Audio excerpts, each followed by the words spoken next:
Ya, selamat siang Bapak Ibu yang terkasih dalam Tuhan. Kita akan mulai pendalaman Alkitab pada kesempatan siang hari ini. Namun sebelumnya mari kita berdoa. Tuhan, terima kasih, kami bersyukur Tuhan yang sudah pimpin kami sampai pada siang hari ini. Kembali kami akan belajar dari kebenaran firman-Mu dari kitab Hosea. Kiranya Tuhan yang akan menolong kami untuk dapat mengerti, memahami, dan juga melakukannya dalam kehidupan kami. Berkati hamba-Mu dan berkati kami semua ya Tuhan. Dalam nama Yesus kami berdoa dan mengucap syukur. Haleluya. Amin. Ya, Bapak Ibu yang terkasih dalam Tuhan, kita masuk di dalam Yesaya pasalnya, Yesaya Hosea pasalnya yang ke-8. Kita melihat satu hal yang boleh dinyatakan oleh Hosea di dalam pembelajaran kali ini adalah satu hal yang sangat-sangat penting untuk diperhatikan, sangat-sangat penting untuk diingat dan juga untuk menjadi satu pedoman di dalam kita sebagai anak-anak Tuhan itu boleh beribadah, boleh menanggapi akan setiap panggilan Tuhan di dalam kehidupan kita ya. Dan tentunya ini menjadi sebuah hal yang menarik, satu hal yang penting untuk kita hayati, untuk kita mengerti dan kita pahami. Nah, kita melihat kalau di dalam Hosea pasal yang ke-8 ketika dinyatakan di sana tentang satu di dalam ayat yang pertama, kalau kita melihat ya apa yang dinyatakan di sana menjadi sebuah hal yang mengagetkan kita. Oleh karena apa? Oleh karena di sana dikatakan, tiuplah sangkakala, serangan laksana Raja Wali atas rumah Tuhan, oleh karena mereka telah melangkahi perjanjianku dan telah mendurhaka terhadap pengajaranku. Ini menjadi sebuah hal yang perlu ya disampaikan oleh Hosea berkenaan dengan sangkakala, peniupan sangkakala. Oleh karena apa? Sangkakala itu mengumumkan tentang penghakiman yang akan segera datang atas suatu bangsa yang mengaku dengan bibir bahwa mereka mengenal Allah, tetapi tidak menyatakannya di dalam perbuatan mereka. Ya, jadinya itu hanya sebuah lip service, sebuah hal yang manis bahwa mereka itu mengenal Allah, mengaku dengan bibirnya mereka itu percaya kepada Tuhan, tetapi tidak dinyatakan di dalam perbuatan mereka. Sama seperti beberapa minggu kemarin kita belajar tentang iman tanpa perbuatan gitu ya, ataupun iman yang tidak disertai dengan perbuatan itu menjadi sebuah iman yang mati. Maka bagian ini juga ada kaitan eratnya bagaimana kita boleh beriman kepada Tuhan, percaya kepada Tuhan juga harus dinyatakan di dalam perbuatan kita yang boleh memuliakan Tuhan. Kita melihat bagaimana mereka itu telah membuat banyak mezbah ya dan melakukan penyembahan berhala di sana. Tetapi mereka dikatakan menganggap firman Tuhan itu sebagai orang asing, sesuatu yang asing bagi mereka. Mereka tidak mengindahkan, mereka tidak lagi memperhatikan, mereka tidak lagi fokus kepada firman Tuhan karena firman Tuhan dianggap sebagai seperti orang asing gitu ya. Ya, mereka dikatakan telah melupakan Dia dan hidup untuk kesenangan mereka sendiri. Dan kita melihat keadilan Tuhan dinyatakan bagaimana Allah akan membinasakan semua perbuatan mereka dengan api, dan api ini boleh melambangkan tentang penghukuman, tentang penghakiman Allah. Dan di dalam pasal ini diberikan 5 dikatakan tiupan sangkakala ya, seolah-olah masing-masing memberikan alasan untuk penghakiman. Kalau kita melihat di dalam Hosea pasal 8 ayat yang 1, itu adalah berkenaan dengan pelanggaran dan pemberontakan yang dilakukan oleh umat kepada Allah. Dan juga dikatakan di dalam pasal 8 ayat yang keempat, alasan penghakiman tadi yang pertama adalah karena pelanggaran dan pemberontakan. Kemudian alasan yang kedua, alasan mereka dihukum, mereka dihakimi oleh karena apa? Mereka mengangkat raja dan penguasa palsu tanpa berkonsultasi dengan Allah. Ya, dan alasan yang ketiga adalah di dalam Hosea pasal 8 ayat yang kelima, yaitu tentang penyembahan berhala, adanya penyembahan berhala di tengah-tengah kehidupan umat ya. Dan kita bisa melihat alasan yang keempat, mengapa mereka itu dihukum, mengapa mereka dihakimi, oleh karena mereka meminta pertolongan kepada Asyur, bukan meminta pertolongan kepada Allah, tetapi mereka meminta pertolongan itu kepada Asyur. Dan alasan yang kelima yaitu karena adanya mesbah-mesbah palsu gitu ya, ataupun altar-altar di luar dari apa yang sudah Allah nyatakan. Kita melihat nanti di dalam Hosea pasal 8 ayat yang ke-11. Maka kita melihat di dalam bagian ini pemberitahuan tentang penghakiman, tentang penghukuman yang Allah nyatakan di dalam Hosea pasal 8 sampai pasal yang ke-14. Kita akan melihat di sana ya, karena kita melihat tentang masa ketika raja terakhir dan bagaimana Hosea memerintah kerajaan 10 suku. Tidak jelas apakah Nabi juga mengalami masa pemecatan di bawah pemerintahan raja. Hosea tidak menulis tentang hal itu dalam bab-bab sebelumnya, tapi Hosea telah secara luas dikatakan menunjukkan dosa-dosa yang dilakukan oleh umat. Nah, sekarang dia akan berbicara lebih banyak tentang penghakiman yang akan datang dan yang harus Allah biarkan sebagai akibat dari dosa-dosa umat ya. Penghukuman ataupun hal-hal yang enggak enak, hal-hal yang tidak diharapkan oleh umat itu dibiarkan Allah terjadi sebagai konsekuensi terhadap pelanggaran, terhadap dosa-dosa yang mereka lakukan. Nah, kita bisa melihat bagaimana bab ini tadi dimulai dengan nada yang sangat mengancam gitu ya. Dikatakan bahwa perang akan datang. Bagaimana Nabi harus meniup sangkakala untuk memperingatkan tentang penghakiman yang akan datang sesuai dengan rencana Allah. Beberapa kali dalam kitab Nabi ya, sangkakala disebutkan sebagai alat peringatan gitu ya, sebagai alat peringatan. Kalau kita melihat di dalam Yeskiel pasal 33 ayat yang ketiga, kalau kita juga melihat di dalam Yesaya pasal 8 ayat 1, di dalam Yeremia pasal 6 ayat 17, bahkan di dalam Matius pasal 24 ayat 31 dan Wahyu pasal 8 ayat yang ke-6, sangkakala dibunyikan, disebutkan itu sebagai alat peringatan. Peringatan akan apa? Peringatan akan penghakiman, peringatan akan penghukuman yang akan datang sesuai dengan rencana Allah. Dan tiupan sangkakala dapat dibandingkan dengan penyampaian firman Allah ya. Bagaimana firman itu tidak boleh diberitakan dengan samar-samar. Firman Tuhan itu harus diberitakan dengan jelas. Firman Tuhan itu harus diberitakan dengan pasti ya, tanpa keraguan, tanpa ada yang disembunyikan, tanpa ada yang ditutup-tutupi, seperti apa yang dinyatakan dalam 1 Korintus pasal 14 ayat yang ke-8. Oleh karena apa? Oleh karena pendengarnya harus tahu di mana posisi mereka ketika mereka mendengarkan firman Tuhan itu. Jadinya bukan sesuatu hal yang samar-samar gitu ya, sehingga pendengar ini nggak tahu bagaimana keadaan dirinya, bagaimana kondisinya, dan bagaimana dan di mana dia berada. Karena apa? Karena firman Tuhan itu seperti apa yang dikatakan seperti cermin gitu ya, yang akan memperlihatkan keberadaan dari orang yang bercermin gitu ya. Ketika ada kotoran, ketika ada kesalahan, ataupun ketika ada hal-hal yang tidak sesuai, itu boleh dikoreksi.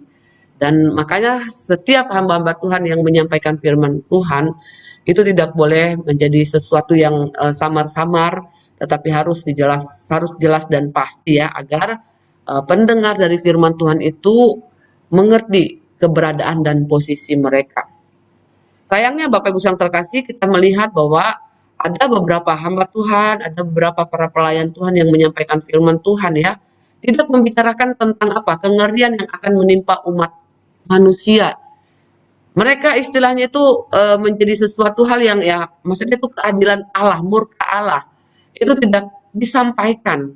Yang terkadang yang disampaikan adalah hal-hal yang menyenangkan telinga pendengar gitu ya. Perihal tentang berkat, perihal tentang kesuksesan, perihal tentang hal-hal yang istilahnya itu menyenangkan bagi telinga kita untuk kita dengar. Tetapi banyak hamba Tuhan yang istilahnya itu tidak lagi membicarakan tentang kengerian yang akan menimpa umat manusia gitu, akan penghakiman yang akan Allah nyatakan pada hari terakhir nantinya. Atau mereka ibaratnya menjelaskan firman Tuhan sedemikian rupa hanya untuk menyenangkan orang yang mendengarnya. Sehingga nggak heran Bapak Ibu yang terkasih dalam Tuhan, gereja-gereja yang memberitakan tentang kemakmuran, tentang perihal hal-hal yang bersifat materi dan duniawi itu begitu digemari gitu ya, begitu diminati. Tetapi tidak banyak orang yang kemudian malas datang ke gereja di mana isi pengajaran dari kebenaran firman Tuhan itu berisi tentang apa yang Allah nyatakan sebenarnya gitu ya di hari yang akan datang. Supaya apa? Supaya kita yang hidup pada masa kini boleh menjadi orang yang mawas diri, berjaga-jaga dan berdoa agar apa? Agar kita dapat terus berjalan seperti apa yang Allah mau sesuai dengan kehendaknya.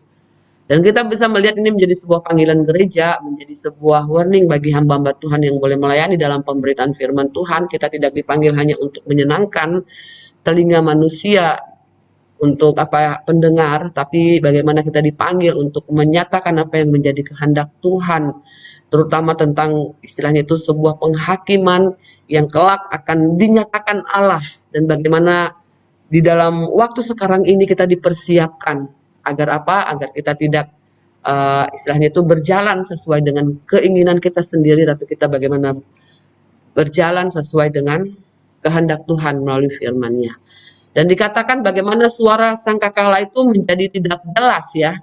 Oleh karena apa? Oleh karena hati nurani tidak disentuh oleh apa? Oleh pengajaran firman Tuhan yang seharusnya diberitakan, ya. Dan karena itu tidak ada tindakan yang diambil untuk menghindari penghakiman yang akan datang. Istilahnya bagaimana kita mempersiapkan diri kita. Makanya apa yang Rasul Paulus katakan, hendaknya kita boleh melihat bagaimana kita hidup, memperhatikan bagaimana kita menjalani kehidupan kita keseharian. Karena apa yang keputusan yang kita ambil sekarang ini menentukan gitu Bapak Ibu perjalanan kita. Kita tentunya mau bagaimana perjalanan kita, mungkin itu sulit, mungkin itu penuh dengan pergumulan, tetapi kita akan jelas mendengar sebuah peringatan yang akan terjadi. Ya melalui apa? Melalui pengajaran firman Tuhan tentunya yang dinyatakan secara jelas bagi kita. Nah, intinya Bapak Ibu kalau kita melihat para pengkhotbah yang setia kepada panggilannya, ia akan berbicara sedemikian rupa sehingga kata-katanya tidak menimbulkan kesalahpahaman tentang situasi yang dialami oleh pendengarnya. Karena apa? Karena ketika kita mendengar firman Tuhan, tentunya ada sebuah pertobatan gitu ya yang Allah kerjakan di dalam hati kita melalui Roh Kudus dan firman Tuhan yang bekerja memperbaharui kehidupan kita, maka kita akan mendapat perlindungan dari Allah untuk terus menjaga langkah-langkah kehidupan kita ya setiap hari. Dan jika orang-orang bertobat, mereka akan terhindar dari apa yang namanya penghakiman.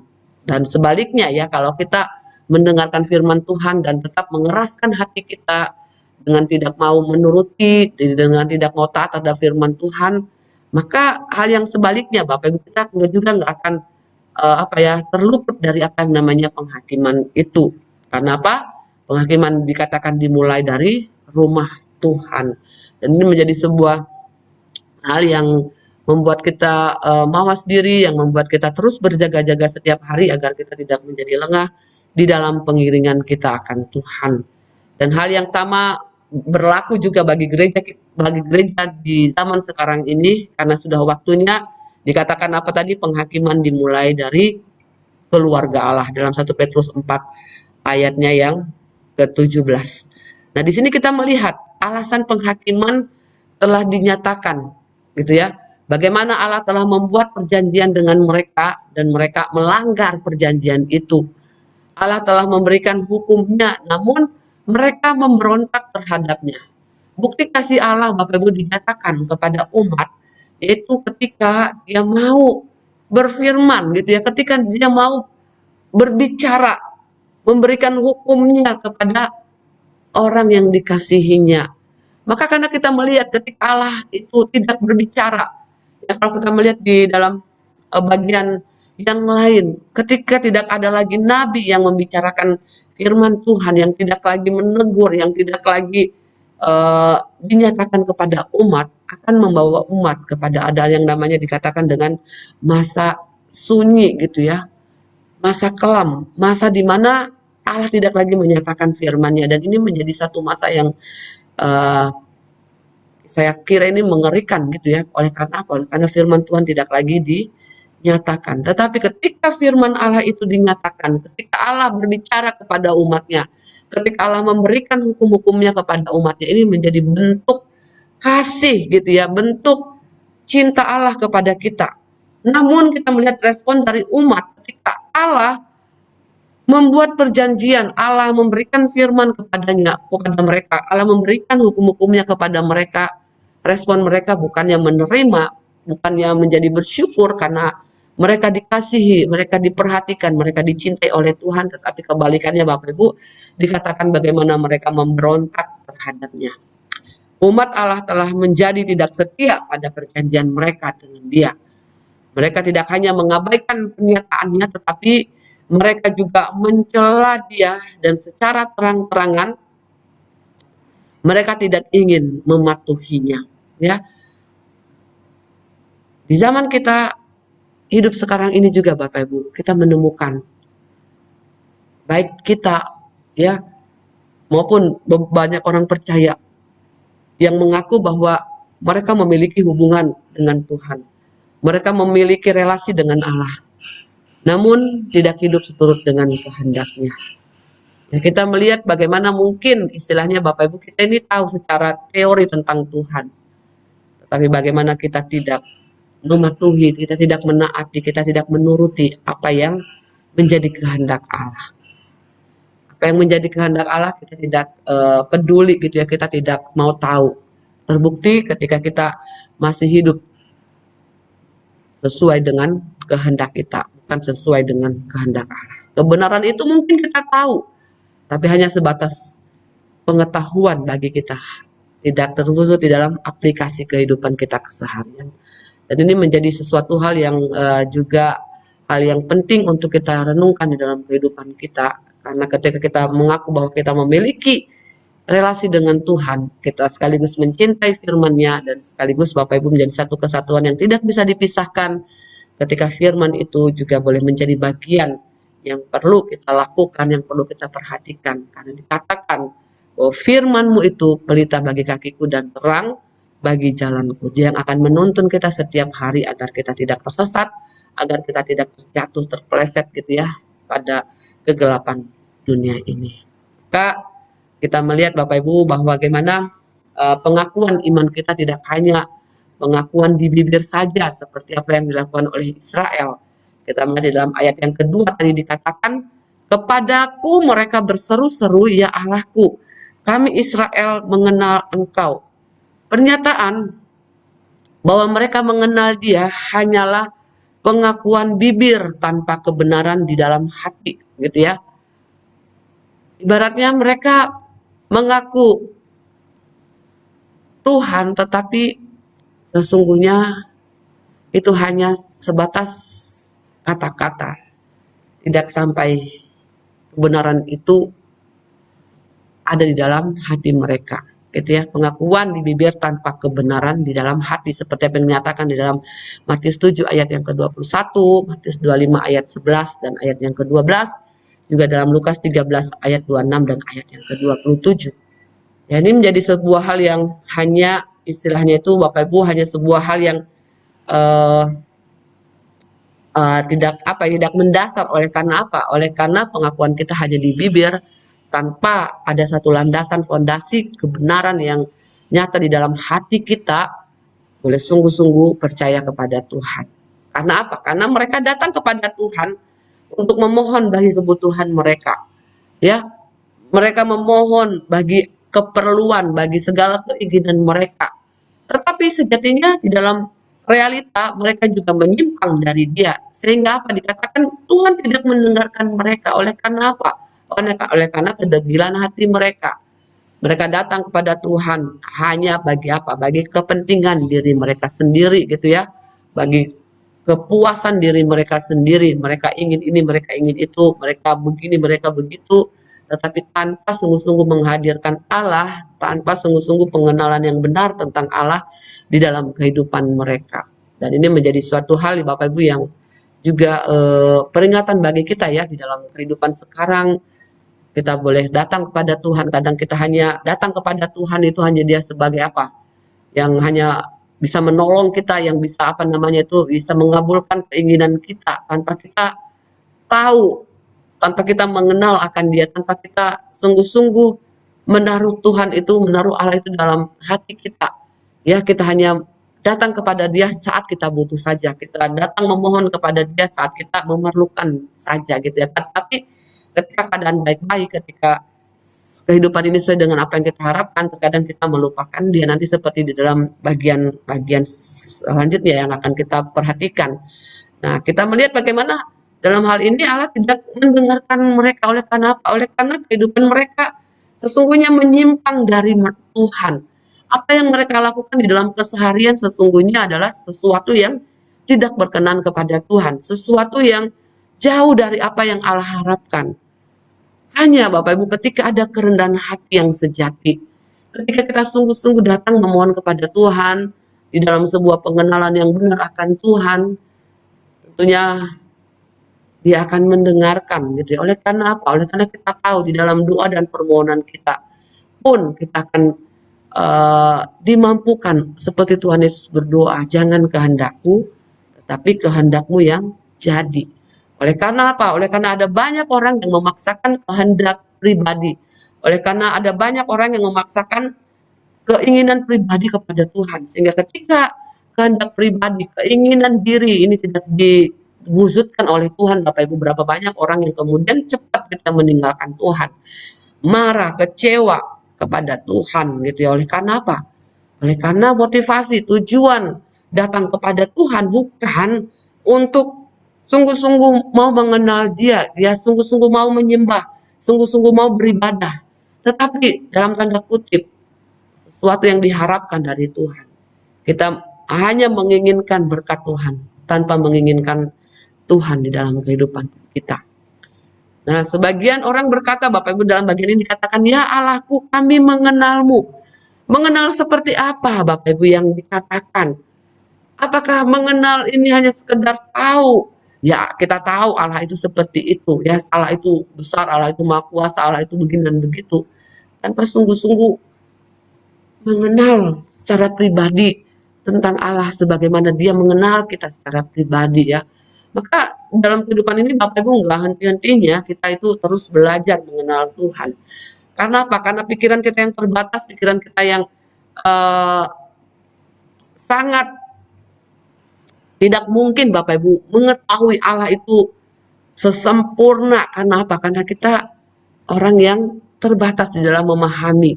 Tetapi Allah menyatakan dirinya kepada kita melalui firman, melalui Yesus Kristus yang berkata-kata kepada kita, yang berfirman kepada kita. Dan untuk itulah kita diberikan waktu ketika hari ini Bapak Ibu bisa mendengarkan firman Tuhan, besok kita masih bisa mendengarkan firman Tuhan. Ini adalah waktu-waktu yang berharga di mana kita belajar mengenal Tuhan, bukan menurut pikiran kita. Ya, bukan ibaratnya mengenal Tuhan seperti apa yang saya mau, Allah ini harus seperti begini. Enggak. Tapi kita belajar mengenal Tuhan seperti apa yang dia nyatakan di dalam firman-Nya. Kita mengenal karakternya, kita mengenal pribadinya. Ya, dan tentunya bukan karena kekuatan kita, Allah Roh Kudus yang akan menyingkapkan kebenaran itu. Sebuah proses pengenalan yang mungkin tidak terjadi dalam waktu singkat Bapak Ibu. Sampai akhir hidup kita pun kita masih selalu belajar untuk mengenal Allah melalui firman-Nya. Maka dengan ini ketika mereka orang Israel mengatakan, ya Allahku kami mengenalmu. Dengan ini mereka ingin mengatakan bahwa tidak terbayangkan bagi mereka istilahnya. Bagaimana Tuhan akan menyerahkan mereka kepada penghakiman kelak. Ya, kepada penghukuman. Bukankah mereka ingin mengatakan, bukankah kami ini umat perjanjian? Nah, Bapak Ibu yang terkasih dalam Tuhan, karena apa? Karena pengakuan, pengenalan, pengakuan mereka itu hanya di bibir saja, gitu ya. Mereka tidak mengindahkan apa yang menjadi kehendak firman Tuhan di dalam kehidupan mereka. Dan inilah yang akan membawa mereka kepada apa? Kepada penghakiman, ya, kepada satu penghukuman. Bapak Ibu yang terkasih dalam Tuhan, kita melihat bahwa apa? Bahwa Allah itu sudah menyatakan yang baik kepada mereka. Allah itu sudah istilahnya menyatakan yang terbaik atas kehendaknya bagi mereka. Tetapi bagaimana kebebalan hati mereka membawa mereka kepada apa?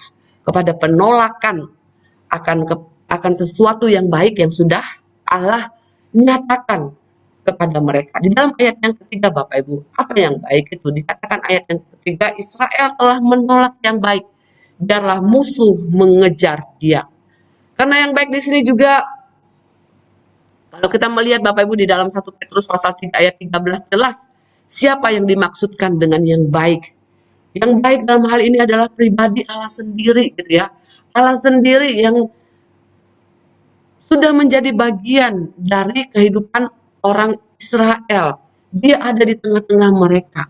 Dia berbicara kepada mereka melalui hamba-hambanya, gitu ya. Tetapi kita melihat Bapak Ibu yang terkasih dalam Tuhan, meskipun Allah sudah menyatakan dirinya, ya, bahkan kita melihat bagaimana ketika Yesus Kristus datang ke dalam dunia ini, apa yang dikatakan dalam Injil Yohanes, dia datang kepada milik kepunyaannya, tetapi milik kepunyaannya menolak dia. Milik kepunyaannya tidak menerima dia.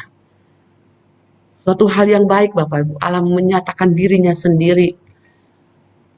Juga firman-Nya, hukum-hukumnya diberitakan kepada mereka, ya, dan dikatakan hukum Allah itu baik dalam Roma pasal 7 ayat 12 sampai ayat yang ke-21. Namun bukannya mereka bersyukur, bukannya mereka itu istilahnya Bapak Ibu merasa apa ya? Bersyukur oleh karena apa? Oleh karena Allah boleh ada di tengah-tengah mereka. Tapi apa yang dikatakan? Mereka menghina hukumnya. Israel telah memberontak terhadap hukum Allah. Mereka menolak Allah. Mereka menolak hamba-hambanya, nabi-nabinya yang berbicara kepada mereka. Mereka lebih menuruti nabi-nabi palsu. Mereka lebih menuruti kehendak mereka dibandingkan apa yang menjadi kehendak Allah. Karena itu Bapak Ibu dikatakan musuh akan mengejarnya. Sementara mereka mengatakan Allahku, tetapi dalam waktu yang bersamaan mereka tidak mendengarkan firman-Nya. Ketika mereka mengatakan ya Tuhanku, tetapi dalam waktu yang bersamaan mereka itu tidak mau mendengarkan apa yang difirmankannya. Nah, ini adalah bentuk ketidaktaatan, ya, dan ketidaktaatan ini diungkapkan di dalam kebencian mereka terhadap firman-Nya dan juga terhadap Allah sendiri. Oleh karena apa Bapak Ibu kita melihat ya di dalam ayat yang keempat, tindakan mereka yang tidak lagi mengindahkan Allah dan firman-Nya di dalam kehidupan mereka adalah sebuah hal yang mereka nyatakan di dalam satu dalam satu perbuatan mereka. Di dalam ayat yang keempat dikatakan mereka telah mengangkat raja tetapi tanpa persetujuanku. Mereka mengangkat pemuka tetapi dengan tidak setauku. Dari emas dan peraknya mereka membuat berhala-berhala bagi dirinya sendiri sehingga mereka dilenyapkan. Perhatikan Bapak Ibu yang terkasih dalam Tuhan.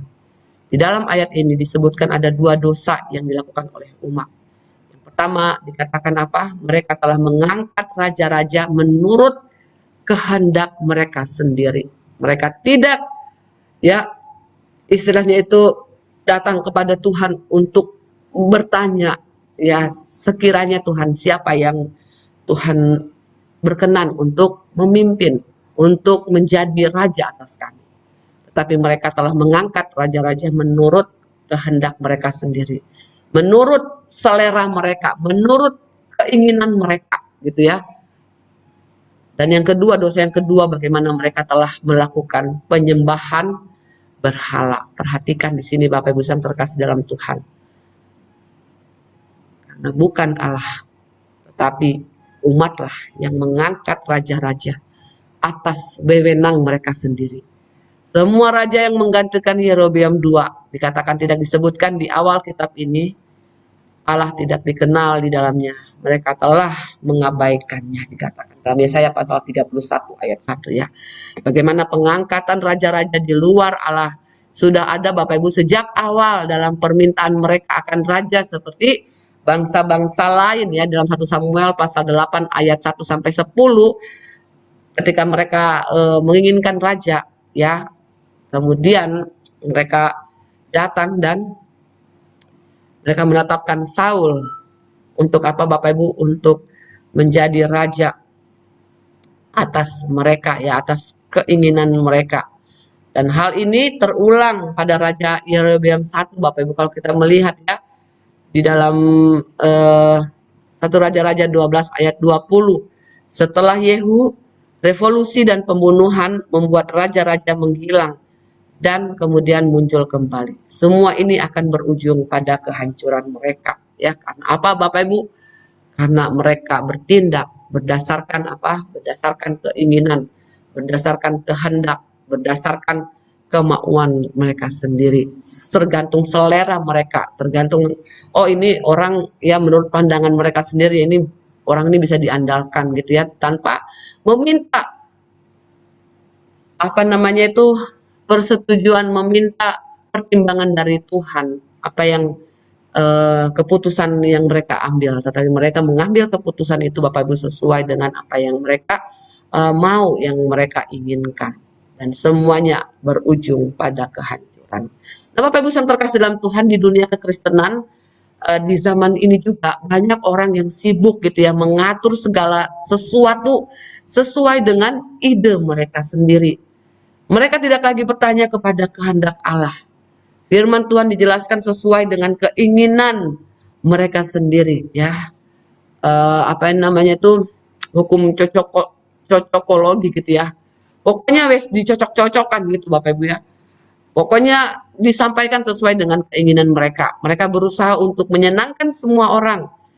Bagaimana guru yang dipilih sesuai dengan keinginan mereka gitu ya. Oh ini guru ini bagus karena apa? Karena wah khotbahnya mungkin lucu gitu ya. Oh karena menyenangkan, membuat kita nggak ngantuk, membuat ini dan lain sebagainya. Ada banyak alasan-alasan yang kemudian mereka pakai untuk apa?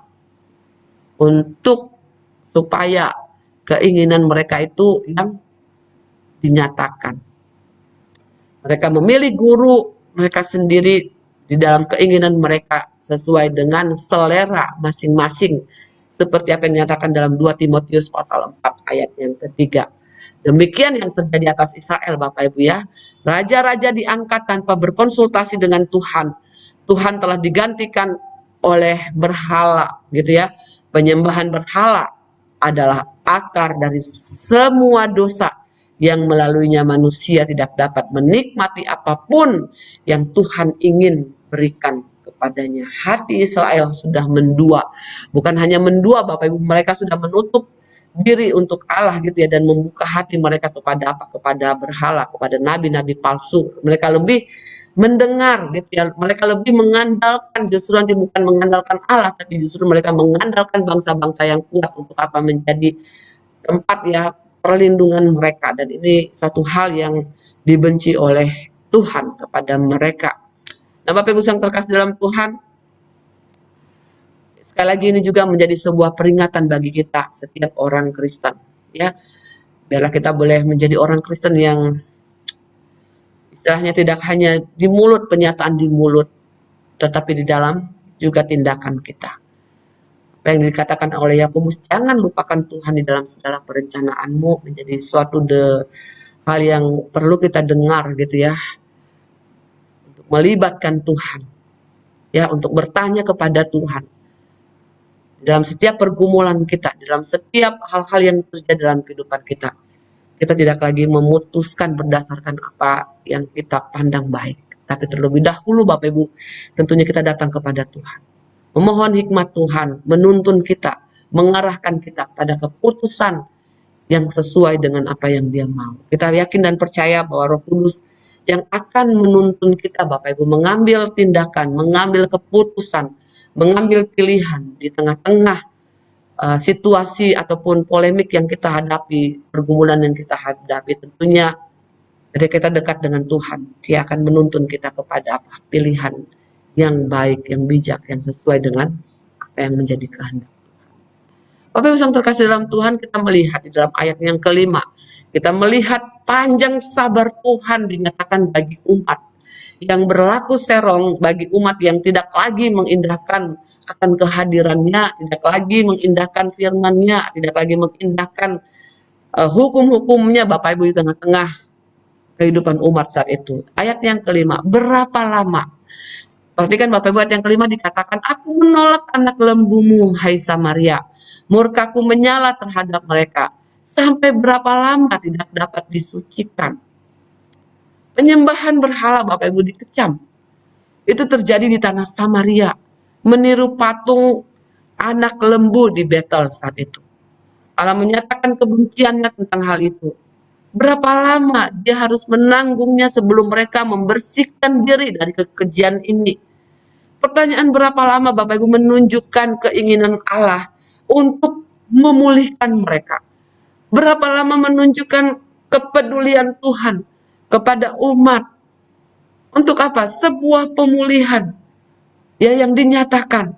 Itu menunjukkan kesabarannya. Ya, Tuhan memanggil dengan hatinya. Tetapi kita melihat bagaimana umat tidak mengindahkan akan hal ini. Berapa lama? Itu yang terkasih dalam Tuhan. Dalam kehidupan kita juga sebagai orang-orang Kristen. Berapa lama kita harus mengeraskan hati kita Bapak Ibu untuk kita tidak mencintai dan mengasihi Tuhan dalam kehidupan ini. Berapa lama lagi kita masih bertahan di dalam apa? Bersikukuh di dalam pemikiran kita yang berdosa. Sekalipun mungkin kita datang beribadah kepada Tuhan tetapi tanpa perubahan karakter, tanpa perubahan akal budi. Sehingga kita tidak bisa membedakan yang baik dan yang jahat. Hati kita selalu condong kepada hal-hal yang tidak sesuai dengan kehendak Tuhan. Kalau keadaan kita mungkin masih baik-baik saja hari ini Bapak Ibu, perhatikan apa yang dikatakan oleh firman Tuhan. Berapa lama lagi? Ini mengungkapkan suatu kesabaran Tuhan. Jangan anggap Bapak Ibu kesabaran Tuhan itu kita entengkan ataupun kita permainkan. Kan ada waktunya ketika Tuhan katakan sudah selesai, kita tidak bisa lagi berbuat apa-apa. Tetapi ketika hari ini kita boleh diberikan kesempatan untuk memperbaiki diri. Ya, untuk apa? Mengoreksi diri, mengevaluasi. Maka kita percaya bahwa pemulihan yang daripada Tuhan itu boleh terjadi atas orang-orang yang kembali datang kepada Tuhan. Kita bisa melihat ayat yang ke-6, ini merupakan akhir dari berhala. Ayat yang ke-6 dikatakan apa? Orang-orang Israel itu dibuat oleh tukang dan itu bukan Allah. Sungguh akan menjadi seperti anak lembu Samaria itu. Anak lembu itu adalah hasil karya manusia, ya, bukan berasal dari Tuhan. Dan betapa bodohnya manusia, Bapak Ibu, berlutut di hadapan hasil karya manusia. Gak habis pikir gitu ya. Di luar nalar gitu Bapak Ibu. Mereka menyembah kepada sesuatu hasil buatan tangan mereka sendiri. Betapa bodohnya ketika manusia berlutut di hadapan hasil karya manusia. Rasul Paulus boleh menyatakan akan hal ini Bapak Ibu ya. Menjadi sebuah kekejian di mata Tuhan. Oleh karena apa? Oleh karena mereka berpaling dari Allah yang maha kuasa. Allah pencipta langit dan bumi. Allah yang agung, Allah yang suci kepada berhala. Kepada dikatakan apa? Anak lembu buatan tangan mereka sendiri. Ini merupakan dosa yang sangat mengerikan. Kalau kita melihat apa yang Musa lakukan terhadap patung anak lembu emas ketika orang Israel membuat patung anak lembu emas itu, dikatakan apa Bapak Ibu? Dia mengambil anak lembu yang telah mereka buat itu, lalu membakarnya dengan api, menghancurkannya menjadi debu, dan menaburkannya di atas permukaan air, kemudian meminumkannya kepada anak-anak Israel. Dalam Keluaran pasal 32 ayat yang ke-20. Bapak Ibu yang terkasih dalam Tuhan, orang yang sungguh-sungguh mengenal Tuhan, orang yang sungguh-sungguh menaruh hati kepada Tuhan, tidak akan menukar Tuhan dengan sesuatu hal yang lain. Tidak mengilahkan gitu, istilahnya hal-hal yang lain di luar Tuhan. Baik kekuatannya, apa yang dia punya, materi, kekayaan, kekuasaan, itu tidak bisa menjadi ilah atas kehidupannya. Karena apa? Karena itu adalah hasil, ibaratnya buatan tangan manusia. Dan Allah sangat apa? Sangat membenci akan hal itu.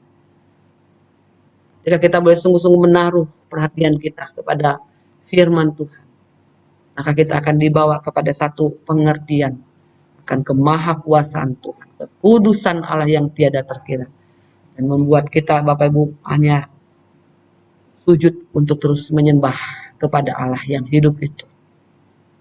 Kita melihat inilah menjadi sebuah dampak, Bapak Ibu, apa yang ditabur itu juga yang dituai. Di dalam ayat yang ke-7 kita melihat, dan dikatakan, sebab mereka menabur angin, maka mereka akan menuai puting beliung. Gandum yang belum menguning tidak ada pada mereka. Tumbuh-tumbuhan itu tidak menghasilkan tepung. Dan jika memberi hasil, maka orang-orang lain menelannya. Bapak Ibu yang terkasih dalam Tuhan, kita melihat di sini ya, setiap perbuatan yang dilakukan oleh manusia memiliki konsekuensi. Ya, perbuatan yang baik akan memiliki konsekuensi yang baik. Demikian juga hal yang buruk yang dilakukan oleh manusia akan berkonsekuensi yang buruk. Mungkin kita bertanya, loh aku ini sudah kadang melakukan yang baik loh, tapi kenapa ada orang-orang yang membenci aku?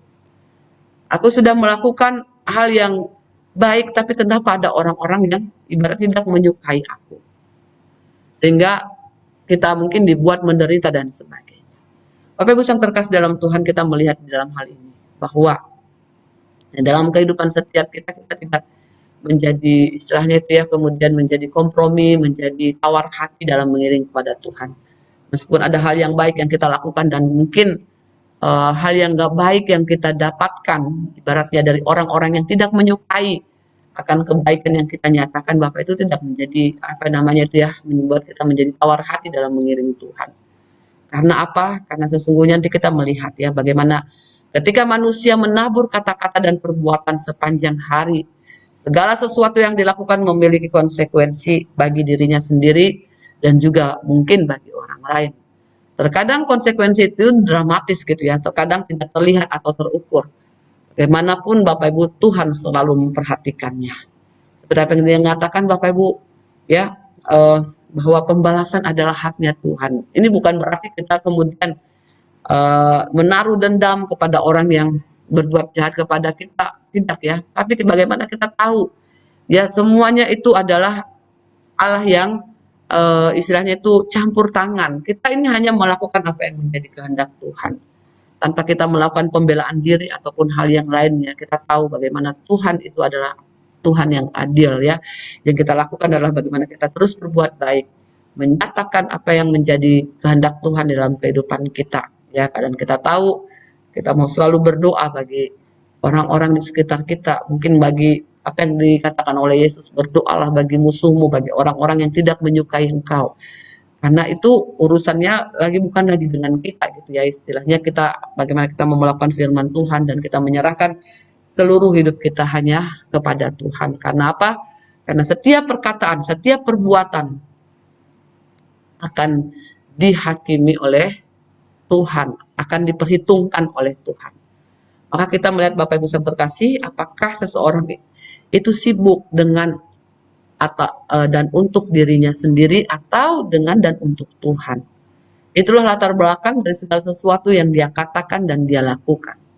Ketika manusia itu Bapak Ibu sibuk untuk dirinya sendiri, ya, ketika manusia itu sibuk dengan dirinya sendiri, ya tentunya ini adalah sesuatu hal reaksi Bapak Ibu yang apa? Yang akan dikatakan dan akan dilakukan. Ya oleh karena manusia ini sudah jatuh ke dalam dosa, natur dosa itu ada dalam diri manusia. Tentunya Bapak Ibu, segala hal-hal ya, wah semuanya untuk aku. Wah semuanya apapun yang kita lakukan, yang penting aku ini bisa begini, bisa bagus, bisa sukses dan sebagainya gitu ya. Dan menghalalkan banyak cara. Tapi kan Bapak Ibu yang terkasih dalam Tuhan, berbeda dengan orang yang istilahnya bagaimana hidupnya itu untuk Tuhan. Dia bekerja, ya, dia melakukan segala sesuatu. Dia tahu bahwa ada berkat Tuhan yang menyertai. Dia tidak menjadi orang yang tamak kemudian menjatuhkan orang lain. Dia tidak menjadi orang yang haus akan pujian sehingga apa dia bermuka dua gitu ya di dalam mungkin dalam pekerjaannya, terhadap bosnya, terhadap pimpinannya. Tetapi bagaimana dia terus ada dalam sebuah integritas yang baik gitu ya, tengah-tengah pekerjaan, tengah-tengah keluarga, tengah-tengah lingkungan, dimanapun dia berada.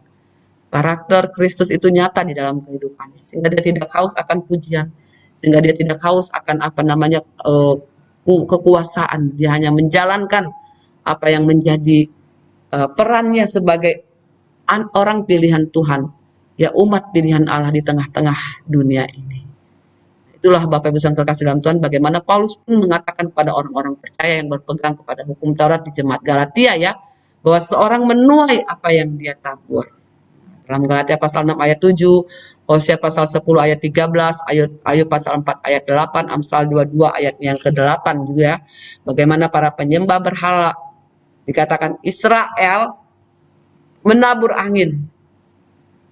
Dikatakan Bapak Ibu, angin ini mengacu kepada kekosongan ya. Tapi apa yang mereka tuai Bapak Ibu? Mereka menuai puting beliung. Mereka menuai angin puting beliung atau badai. Itulah yang mereka tuai. Ketika mereka menuai angin, ketika mereka menabur angin, ketika mereka menabur angin, mereka akan menuai, dikatakan apa? Angin puting beliung dan badai. Berbicara tentang kehancuran, berbicara tentang penghakiman, berbicara tentang penghukuman. Apa yang dituai Bapak Ibu selalu lebih banyak dari apa yang ditabur. Angin itu telah menjadi badai. Adalah sebuah gambaran kekuatan yang menghancurkan. Dalam segala hal yang dilakukan oleh Israel Bapak Ibu, mereka menabur dosa, maka segala harapan akan buah adalah hal yang sia-sia. Ya, ketika mereka menabur dosa, yang mereka tuai tentunya adalah kebinasaan, maut gitu ya Bapak Ibu ya. Ketika mereka menabur hal yang gak baik, mereka mengharapkan yang baik, itu menjadi satu hal yang mustahil. Dalam Pengkhotbah 5 ayat 15, Habakuk 2 ayat 13, hasilnya adalah dikatakan kemandulan, tidak ada buah bagi mereka. Dikatakan mereka lapar. Jikalaupun ada buah, dikatakan apa Bapak Ibu? Mereka tidak bisa menikmati. Oleh karena apa? Oleh karena buah yang dihasilkan pun itu ditelan oleh orang asing. Yang terkasih dalam Tuhan, ayat berikutnya menunjukkan kekosongan yang lebih besar lagi. Tidak ada bejana yang berharga. Dalam ayat yang ke-8 ya, kita melihat ayat yang ke-8 dikatakan Israel sudah ditelan. Sekarang mereka itu ada di antara bangsa-bangsa seperti barang yang tidak disukai orang. Perhatikan Bapak Ibu yang terkasih dalam Tuhan, ini menjadi sebuah peringatan bagi setiap kita ya. Ya, di dalam kehidupan ini bagaimana kita ibaratnya Bapak Ibu hidup seperti apa yang dikatakan oleh firman Tuhan. Kaulah terang, dan bagaimana kita boleh menjadi terang, menjadi garam. Kita itu bukan terang, tapi bagaimana hidup kita diterangi oleh Allah, dan bagaimana kita juga boleh menjadi terang di tengah-tengah lingkungan. Kita boleh menjadi garam yang boleh memberi rasa. Ya, agar apa? Agar kehidupan kita dikatakan apa? Adalah sebuah kehidupan yang boleh terus memuliakan Allah. Boleh mungkin tidak disukai oleh orang-orang yang membenci kita. Tapi bagaimana hidup kita boleh menjadi berkat bagi orang-orang juga yang membutuhkan. Orang-orang yang istilahnya itu yang melihat kasih Kristus dalam kehidupan setiap kita. Dikatakan Bapak Ibu, bukan hanya buahnya yang telah habis dimakan. Ayat yang ke-7 tadi ya. Tetapi Israel sendiri dikatakan telah lenyap ditelan oleh musuh-musuhnya. Dikatakan mereka ada di antara bangsa-bangsa yang akibatnya mereka kehilangan identitas. Mereka kehilangan jati diri mereka sendiri sebagai suatu bangsa yang selama berabad-abad. Dikatakan bagaimana Israel telah menjadi bejana yang tidak berharga dan tidak berguna. Dalam Yeremia pasal 22 ayat yang ke-28. Maka hal yang perlu kita perhatikan Bapak Ibu, baik bagi suatu bangsa, dalam satu gereja maupun pribadi dari orang Kristen, yang tidak dan sudah tidak lagi memenuhi tujuan Allah tidak memiliki daya tarik apapun bagi semua orang yang memandangnya dengan mata Allah. Karena apa Bapak Ibu? Karena apa yang kita lakukan itu tidak sesuai dengan firman. Hidup kita tidak menjadi berkat bagi anak kita. Hidup kita tidak menjadi terang, menjadi garam bagi istri kita, bagi lingkungan kita. Ya, bagi orang-orang yang ada di sekitar kita. Bahkan hidup kita menjadi batu sandungan justru bagi mereka. Mereka justru akan melihat ini orang Kristen gitu ya. Tapi kenapa hidupnya seperti ini? Bagaimana kehidupan orang Kristen ini tidak bisa Bapak Ibu memiliki daya tarik apapun bagi orang yang memandangnya. Ya. Hilangnya daya tarik itu disebabkan oleh masuknya unsur-unsur duniawi. Mereka berperilaku dunia, mereka kompromi terhadap apa yang ada dalam dunia ini. Dan inilah yang dilakukan oleh Israel, Bapak Ibu, mereka meninggalkan panggilan leluhurnya dan telah menjadi objek hinaan dengan berhubungan dengan bangsa-bangsa lain. Umat itu dikatakan apa Bapak Ibu? Telah ditelan. Ibaratnya mereka mengikuti ya gaya hidup bangsa-bangsa yang tidak mengenal Allah. Mereka tidak lagi menjadi apa? Menjadi berkat bagi bangsa-bangsa. Seperti apa yang menjadi panggilan dari leluhurnya. Ya. Maka orang Kristen, marilah kita menjadi bejana yang terhormat, yang berguna bagi Tuhan kita, yang berguna bagi Allah. Dan itu hanya dimungkinkan ketika kita mengerti dan melakukan firman Tuhan di dalam kehidupan kita. Seperti apa yang dinyatakan dalam 2 Timotius pasal 2 ayat 19 dan ayat yang ke-22. Karena apa Bapak Ibu? Karena jikalau tidak demikian dikatakan. Ibaratnya kita ini seperti apa yang dikatakan seekor keledai liar di dalam ayat yang ke-9 ya. Bisa dikatakan sebab mereka telah pergi ke Asyur bagaikan keledai hutan yang memencilkan diri. Efraim telah membagi-bagi hadiah cinta. Perhatikan Bapak Ibu, seekor keledai liar, dengan inilah Efraim dibandingkan tetapi sebagai kontras gitu ya. Dia dibandingkan tetapi sebagai kontras. Keledai liar, hewan tanpa akal ini Bapak Ibu dikatakan apa? Menjalin hubungan yang tidak wajar dengan bangsa-bangsa sekitarnya. Biasanya keledai itu takut Bapak Ibu untuk mendatangi manusia. Tetapi berbeda halnya dengan Efraim. Dikatakan dia datang menjalin hubungan yang tidak wajar dengan bangsa-bangsa sekitarnya. Alih-alih Bapak Ibu memisahkan diri dari Asyur, Efraim menunjukkan kasih sayang kepada Asyur di dalam 2 Raja-Raja 15 ayat 19 ya. Untuk apa? Untuk bersekutu dengannya. Bahkan mereka menawarkan diri untuk dijual. Mereka memberikan hadiah kasih sayang agar dapat apa? Melakukan perzinahan. Bapak Ibu yang terkasih dalam Tuhan, bagaimana sih kita melihat bagaimana Israel ini kekurangan hikmat dan bijaksana. Bangsa itu pergi ke Asyur untuk berhubungan dengannya dan mempertaruhkan kebebasan mereka. Bukankah sebenarnya Bapak Ibu kita melihat mereka telah kehilangan kebebasan mereka. Dan inilah menjadi sebuah hal Bapak Ibu yang dikatakan tadi, bagaimana kita boleh sungguh-sungguh ya istilahnya terus setiap hari meminta hikmat Tuhan, meminta pimpinan Tuhan, meminta tuntunan Tuhan melalui firman dan Roh Kudus dalam kehidupan kita, agar kita bisa bijaksana di dalam apa Bapak Ibu menentukan, memilih, dan memutuskan segala sesuatu di dalam kehidupan ini. Karena apa? Karena di luarnya Bapak Ibu, di luar kasih karunia Tuhan yang ada hanyalah harapan palsu gitu ya. Kita melihat di dalam ayat yang ke-10, di sana dikatakan sekalipun mereka membagi-bagi hadiah di antara bangsa-bangsa, sekarang ini aku akan mengumpulkan mereka dan sebentar lagi mereka akan berhenti mengurapi raja dan para pemuka. Allah berfirman di sini bahwa umat itu tidak dapat mengharapkan apapun dari Asyur. Ya. Segala sesuatu di luar Tuhan, pertolongan, perlindungan di luar Tuhan itu hanyalah harapan palsu. Kalau bahasa sekarang PHP, pemberi harapan palsu. Hanya Tuhan sendiri yang memberikan harapan yang pasti ya di dalam kehidupan umat. Oleh karena apa Bapak Ibu?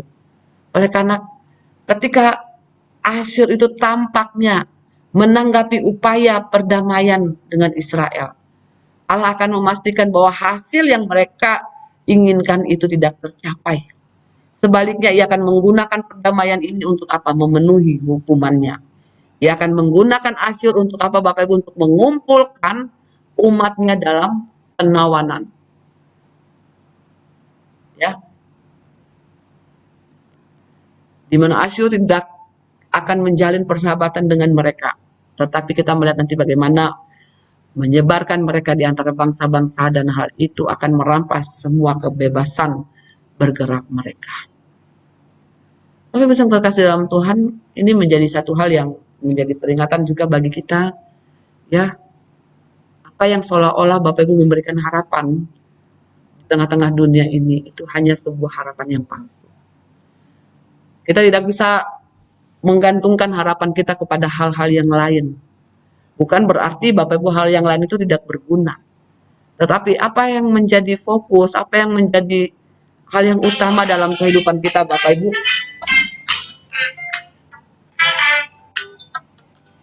ini menjadi sesuatu hal, Bapak Ibu, yang perlu kita perhatikan, ya, dan perlu kita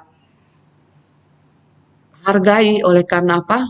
Oleh karena di dalam kehidupan ini hanya Allah satu-satunya, Tuhan satu-satunya yang memberikan harapan yang pasti.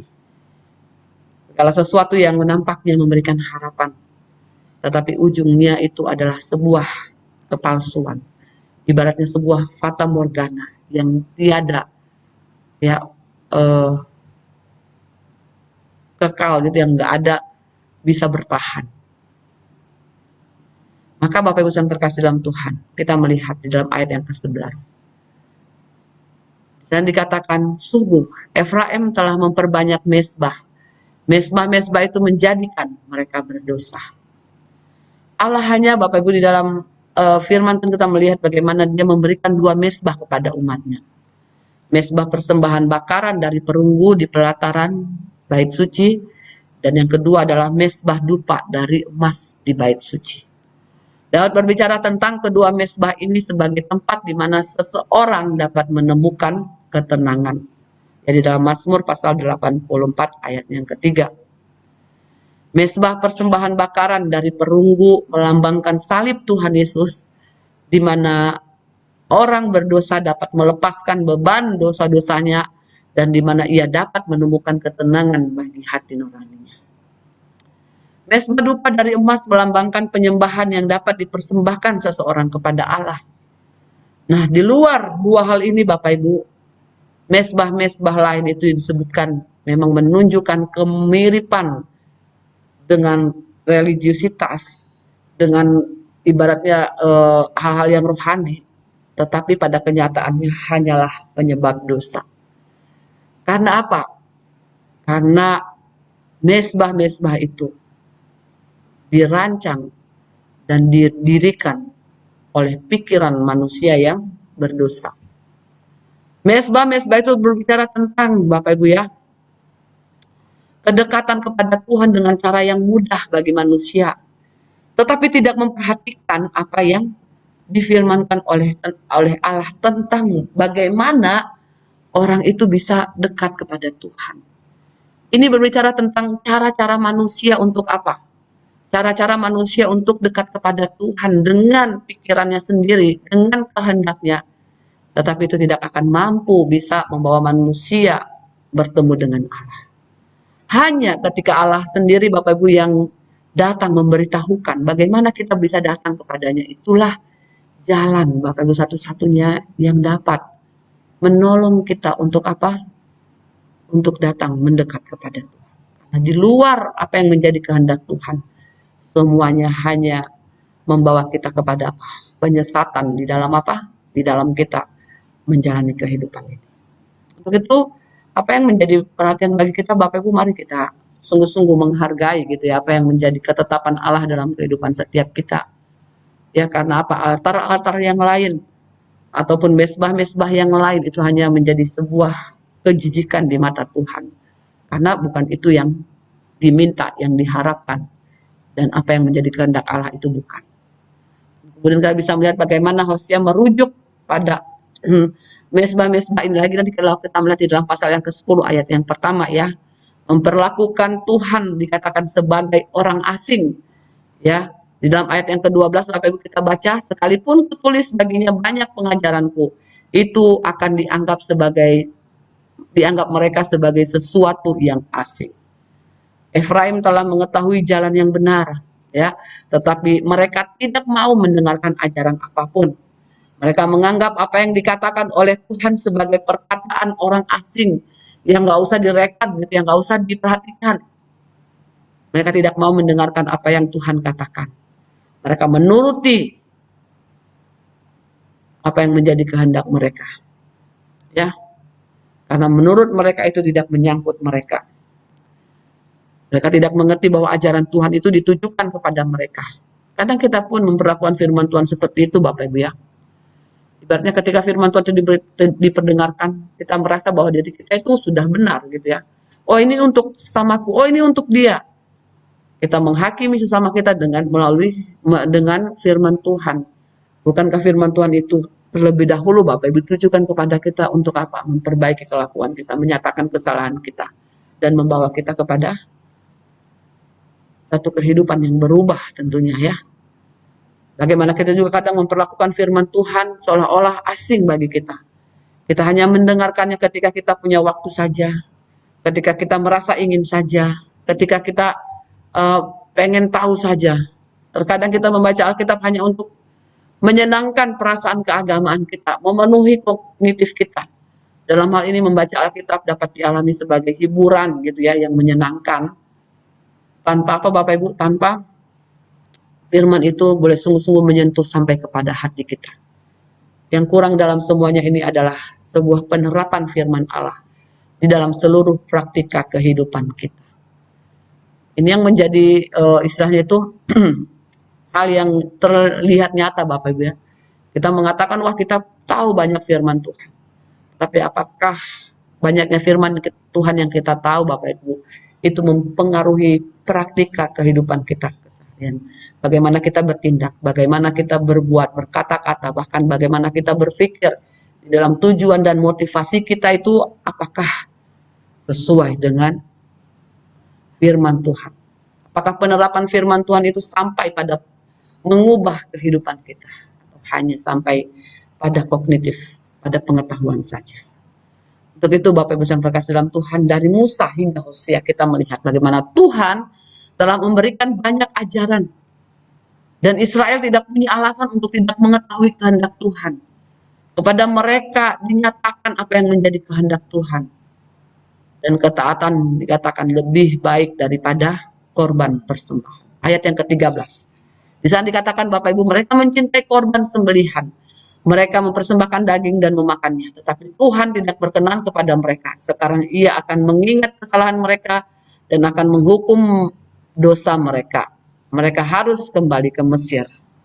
Nah Bapak Ibu yang terkasih dalam Tuhan, jika firman Tuhan dianggap asing dan tidak didengarkan, seperti dalam ayat yang ke-12 tadi, maka persembahan korban pun Bapak Ibu tidak ada gunanya. Tuhan tidak suka dan tidak menginginkan korban persembahan itu. Dia bahkan tidak memperhatikan dan mengindahkannya. Terlebih lagi Bapak Ibu dikatakan mereka memakan hasil korban persembahan mereka sepuasnya seperti yang dilakukan oleh anak-anak Imam Eli di dalam 1 Samuel pasal 2 ayat 12 dan ayat yang ke-17. Hati mereka tidak terfokus kepada Tuhan, tetapi pada diri mereka sendiri. Oleh karena itu Bapak Ibu persembahan korban mereka yang mereka lakukan di hadapan Tuhan hanyalah makanan bagi umatnya dan bukan untuk Tuhan.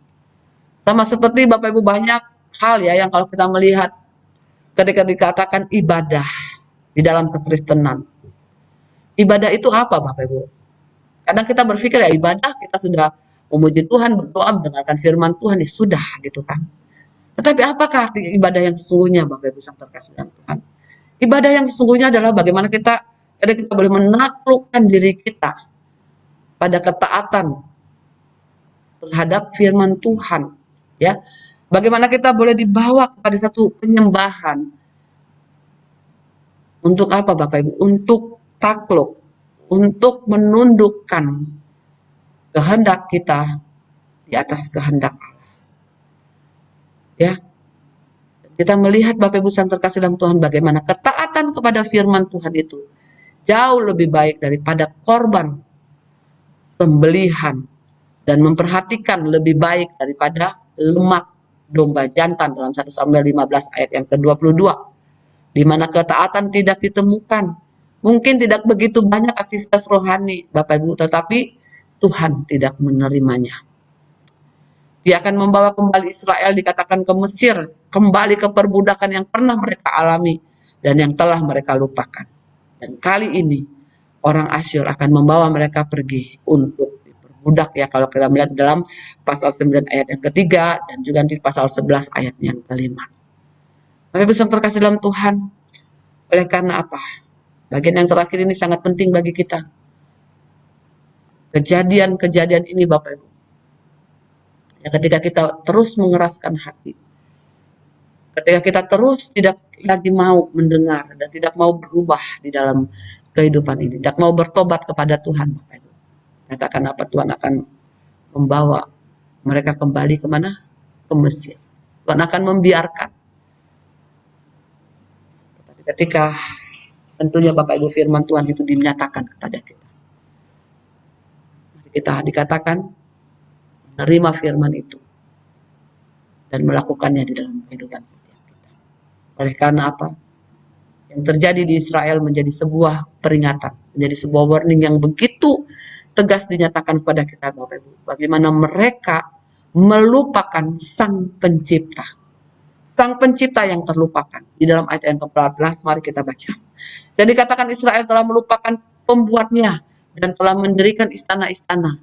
Yehuda telah memperbanyak kota-kota yang berkubu, tetapi aku akan melepas api ke dalam kota-kota mereka, sehingga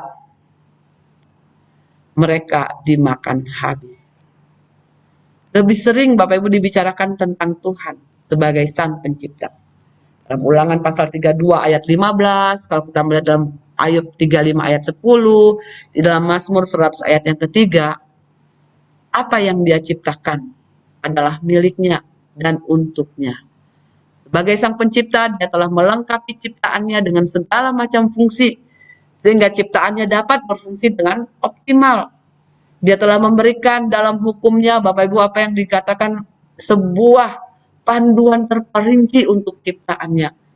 Ibaratnya Bapak Ibu, Dia tidak menciptakan kemudian membiarkan mereka, ya sudah, hiduplah sesuai dengan apa yang kau mau. Tidak. Tapi Dia memberikan apa yang dikatakan hukumnya, sebuah panduan yang akan menuntun mereka agar apa? Agar perjalanan mereka itu boleh aman, terlindungi. Tapi sayangnya Bapak Ibu, mereka lupa untuk bergantung kepada Penciptanya. Mereka telah mengabaikan hukum-hukumnya. Mereka memberikan interpretasi mereka sendiri terhadap fungsi mereka. Ya, mereka telah lupa siapa mereka dan apa tugas mereka. Ketika mengikat perjanjian dengan umatnya, Tuhan berfirman, engkau akan menjadi bagiku suatu kerajaan imam dan suatu bangsa yang kudus. Inilah yang harus engkau sampaikan kepada anak-anak Israel. Dalam Keluaran pasal 19 ayat yang ke-6. Itulah yang mereka telah hilangkan. Itulah yang mereka lupakan. Perhatikan Bapak Ibu, kata melupakan di sini secara harfiah berarti menempatkannya di tempat yang salah. Melupakan berarti menempatkan Allah itu di tempat yang salah. Melupakan Tuhan bukanlah sama dengan tidak memikirkannya, tetapi tidak memberinya tempat yang layak di dalam hidup kita. Misalnya Bapak Ibu, ketika kita mengatakan kebenaran bahwa Tuhan itu ada, secara intelektual kita setuju bahwa Allah itu ada. Tetapi kebenaran ini tidak mempengaruhi perilaku kita. Secara teori iya, tetapi secara praktek tidak Bapak Ibu. Karena apa? Karena terkadang kita terlalu takut berlebihan. Ya, kadang kita terlalu khawatir berlebihan. Bahkan Bapak Ibu yang terkasih dalam Tuhan, ketika kita mengatakan bahwa Allah itu ada, dengan beraninya kita melakukan tindakan-tindakan yang tidak memuliakan Tuhan. Kita dengan mulut, ya dengan Intelektual kita dengan pikiran kita, kita mengatakan bahwa Allah itu ada. Tetapi sejatinya perbuatan, tingkah laku, perkataan, kehendak, motivasi, tujuan kita itu tidak mencerminkan bahwa Allah itu ada dalam kehidupan kita. Tidak membawa kita merasa takut akan Tuhan. Tidak membawa kita merasa menghormati, menghargai keberadaan Tuhan yang suci, yang agung, yang mulia dalam kehidupan kita. Ibaratnya Bapak Ibu, Tuhan itu hanya di hari Minggu saja. Hari-hari biasa kita hidup seperti apa yang kita mau. Mau bertemu dengan Tuhan, ya nanti di minggu berikutnya. Ibaratnya ketika kita sudah datang beribadah kepada Tuhan, kemudian ketika kita pulang Tuhan sampai ketemu ya minggu depan gitu kan. Kita menjalani setiap hari kita tanpa Tuhan, tanpa firman Tuhan, tanpa relasi dengan Tuhan. Maka Bapak Ibu yang terkasih dalam Tuhan, jika Tuhan itu ditempatkan di tempat yang salah, maka yang terjadi kita tidak menjadikannya pusat dan sumber segala sesuatu atas kehidupan kita. Kitalah atau dunialah yang menjadi tuan atas kehidupan kita. Ya. Karena kita melihat Bapak Ibu yang terkasih dalam Tuhan, apa yang seharusnya ini ya, Allah yang terutama dalam kehidupan kita. Kita ditempatkan tengah-tengah menjadi apa? Pengelola atas ciptaan Tuhan. Ya, tapi berbeda sekarang Bapak Ibu, dosa itu membalik segala sesuatunya. Ya, bagaimana dunia ini yang utama bagi kita, ya, dan Tuhan yang terakhir. Dan ini menjadi sesuatu Bapak Ibu yang sangat miris sekali. Tanpa pertobatan kita tidak mampu untuk apa? Menempatkan Allah di tempat yang utama di dalam kehidupan kita. Ya, dan bagaimana kita istilahnya itu boleh terus berefleksi, kita boleh ada dalam dunia ini bekerja dan segala sesuatunya kita hanya sebagai pengelola. Tetap Tuhanlah Bapak Ibu yang utama dalam kehidupan setiap kita. Musa berulang kali memperingatkan umat Tuhan untuk tidak melupakan Tuhan dan tidak menempatkannya di tempat yang salah dengan tidak memperhitungkannya. Dalam hal ini Bapak Ibu, Tuhan bisa dikatakan diasingkan di bait suci dan ditinggal di sana. Tuhan gak usah ikut-ikut ya di dalam kehidupanku dari hari Senin sampai hari Sabtu. Nanti kita ketemu lagi di hari Minggu. Dan manusia tidak lagi memberikan tempat yang semestinya kepada Tuhan. Hal ini dapat dilihat di dalam aktivitas yang dilakukan. Ibaratnya seperti sebuah bangunan tanpa Tuhan. Aktivitas rohani kita jalankan, tetapi atas kehendak dan keinginan diri kita sendiri. Sebagai peringatan bagi kita gereja Tuhan. Kadang kita tidak lagi menjadikan Tuhan sebagai pusat dan perlindungan bagi kita. Ya, terkadang banyak orang ya pada saat itu juga membangun kota-kota berbenteng, menyoroti upaya untuk memperoleh keamanan di luar Tuhan. Ya, mereka berusaha untuk apa Bapak Ibu? Untuk membangun kota-kota yang berbenteng. Agar apa? Mereka memperoleh keamanan di luar Tuhan. Nah, Bapak Ibu, Israel dan Yehuda kembali dibahas bersama. Dikatakan mereka telah melupakan pencipta mereka dan mengabdikan diri pada kemewahan dan kebesaran duniawi. Kota-kota kokoh tempat seseorang merasa aman dari musuh.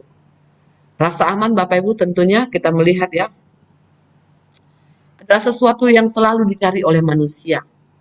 Dia terus-menerus hidup dalam ketakutan akan apa yang dapat hilang dari dalam dirinya dalam hal harta benda dan kesehatan. Ibaratnya Bapak Ibu, inilah yang terjadi. Dan kita menaruh ya perlindungan kita bukan lagi kepada Tuhan.